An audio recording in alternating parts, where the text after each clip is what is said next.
Vendredi 19 mars, on commémore aujourd'hui les 48 ans du cessez-le-feu mettant fin à la guerre d'Algérie, un anniversaire qui relance chaque année la polémique, car si cette date est pour les anciens combattants celle de la délivrance, elle représente pour les Pieds-Noirs et les Harkis le début d'une période de représailles et de massacres. Dans le Var, Jean-Claude Honorat et Francis Mallory ont rencontré 3 témoins de cette époque douloureuse. Le 19 mars 1962, les accords d'Évian mettent fin aux 8 ans de guerre d'indépendance de l'Algérie. Mais ces accords seront très mal appliqués, les combattants algériens du terrain ne reconnaissant pas leurs propres délégués. La loi du talion va dépasser celle des diplomates. Immédiatement, les Pieds-Noirs et Harkis vont vivre un enfer.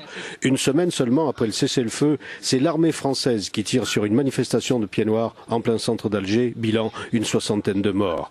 Philippe Gauthier, 28 ans, ancien commando marine devenu ingénieur chez IBM, reçoit une balle française dans la nuque. Je suis partie à la morgue, mais c'était des gens qui hurlaient en permanence. Vous savez, on mettait de l'eau sur les cadavres parce qu'on m'expliquait après qu'il y avait trop de sang, qu'il fallait les laver.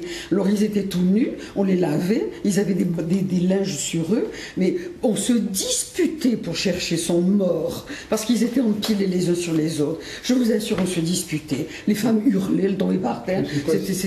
Et donc c'était après le 19 mars, le cessez-le-feu. C'était après le 19 mars. C'était le 26 mars, tué par l'armée française sur un ordre venu du sommet de l'État. Alger, quartier de Bab el-Oued, en dépit du cessez-le-feu, les gendarmes français répriment la contestation du petit peuple pied-noir. On a envoyé des chars qui ont monté sur les voitures, qui ont écrasé les voitures. On a envoyé la soldatesque, c'est-à-dire les gardes mobiles, qui ont saccagé sous prétexte de fouilles, ont saccagé des appartements, ont démoli, ont pillé, puisqu'ils ont pris du fric, un certain nombre de choses comme ça.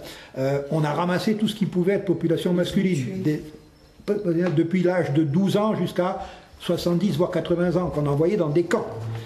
Ces gens-là ont été gardés pendant plus de 15 jours. Et lorsqu'ils ont été relâchés non pas à proximité de la maison, mais dans des quartiers musulmans. Le 5 juillet, à Oran, c'est la chasse aux Blancs. 1 millier de morts est disparu par enlèvement. L'armée française reste l'arme au pied, ordre de l'Élysée. La nouvelle armée algérienne capture plus de 100 000 Harkis, les anciens supplétifs que le gouvernement français a délibérément choisi d'abandonner. Ils seront écorchés, rôtis, bouillis, martyrisés. Très peu s'échapperont vers la France grâce à des officiers contrevenant aux ordres de Paris. Le 19 mars 62, le cessez-le-feu, c'est bien le cauchemar des Pieds-Noirs.